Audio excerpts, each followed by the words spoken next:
ចាលោកនាងស្ដាប់ជាទីមេត្រីរដ្ឋមន្ត្រីក្រសួងសេដ្ឋកិច្ចនិងហិរញ្ញវត្ថុលោកអូនពាន់មនីរតបានចូលបំភ្លឺអំពីរឿងថវិកាជាតិនៅសភាតាមការស្នើសុំរបស់គណៈកម្មការជំនាញទី2សមាជិកសភាមកពីគណៈបកកណ្ដាលអំណាចនិងគណៈបកប្រឆាំងមិនមានការជំទាស់ឬខ្វែងគំនិតគ្នាឡើយហើយច្បាប់ថវិកាជាតិសម្រាប់ឆ្នាំ2015នឹងត្រូវរដ្ឋសភាអនុម័តនៅចុងខែវិច្ឆិកានេះចាលោកអានស៊ីថាវរាយការណ៍តាមគម្រោងនៃគណៈកម្មការជំនាញទី2នៃរដ្ឋសភាបានកំណត់ថ្ងៃទី24វិច្ឆិកាគឺជាការឆ្លើយតបនឹងពន្យល់បង្ហាញរបស់រដ្ឋមន្ត្រីក្រសួងសេដ្ឋកិច្ចនិងហិរញ្ញវត្ថុស្ដីពីច្បាប់ថវិកាជាតិសម្រាប់ចំណាយនៅឆ្នាំ2015ទៅលើការព្យាករណ៍លម្អិតនៃស្ថានភាពម៉ាក្រូសេដ្ឋកិច្ចរួមទាំងហិរញ្ញវត្ថុសាធារណៈរដ្ឋមន្ត្រីក្រសួងសេដ្ឋកិច្ចនិងហិរញ្ញវត្ថុលោកអូនពាន់មនីរតបានបំភ្លឺនៅចំពោះមុខគណៈកម្មការជំនាញទី2នៃរដ្ឋសភាអំពីស្ថានភាពអភិវឌ្ឍសេដ្ឋកិច្ចកម្ពុជានិងកត្តាអវិជ្ជមានមួយចំនួនដែលអាចរាំងស្ទះដល់ការអភិវឌ្ឍសេដ្ឋកិច្ចជាតិនៅឆ្នាំ2015នោះ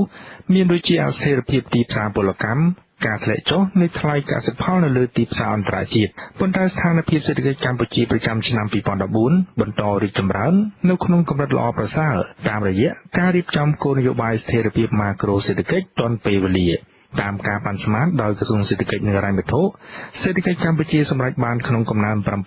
ប្រចាំឆ្នាំក្នុងនោះកំណើនពីវិស័យឧស្សាហកម្ម 10% សេវាកម្ម 7% និងវិស័យកសិកម្មប្រមាណ 3%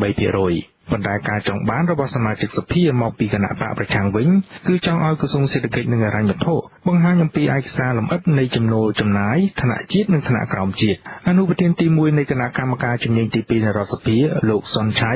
មានប្រសាសន៍ថាព័ត៌មានស្ដីពីចំណូលចំណាយរដ្ឋបាលគឺជាឯកសារចាំបាច់បំផុតសម្រាប់ធ្វើជាមូលដ្ឋានវិតម្លៃការរៀបចំច្បាប់ថវិកាជាតិសម្រាប់ឆ្នាំ2015ប៉ុន្តែកិច្ចប្រជុំនៅព្រឹកថ្ងៃទី24វិច្ឆិកានៅវិមានរដ្ឋសភាភាគីខាងក្រសួងសេដ្ឋកិច្ចនិងហិរញ្ញវត្ថុ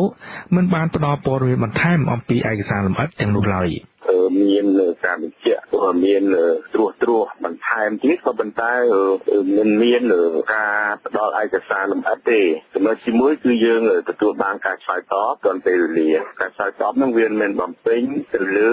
ការចង់បានរបស់យើងជាតំណាងរាស្ត្រនោះទេទោះជាយ៉ាងណាក៏ដោយ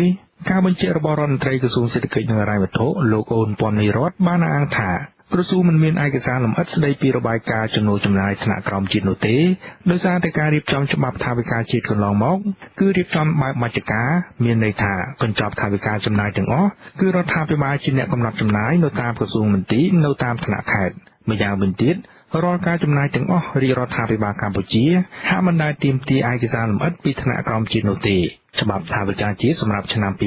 2015ដែលមានទឹកប្រាក់ប្រមាណ $4,000 លានអាមេរិកសភាគ្រោងនឹងអនុម័តនៅចុងខែវិច្ឆិកាដោយគ្មានការតវ៉ាពីគណៈបកប្រឆាំងឡើយការអនុម័តដោយរលូននេះដោយសារតែក្រសួងសេដ្ឋកិច្ចនិងហិរញ្ញវត្ថុបានបដិញ្ញាចិត្តថានឹងពង្រឹងលើការប្រមូលពន្ធបន្ថែមនិងកំណែទម្រង់ច្បាប់ថវិកាជាតិប្រកបដោយប្រសិទ្ធភាពបំផុតរួមទាំងការបង្កើតឲ្យមានបទដ្ឋានរួមគ្នាមួយសម្រាប់រៀបចំច្បាប់ថវិកាជាតិឲ្យបាននៅឆ្នាំ2020ខ្ញុំអានស៊ីថាវិទ្យុអាស៊ីសេរីភ្នំពេញ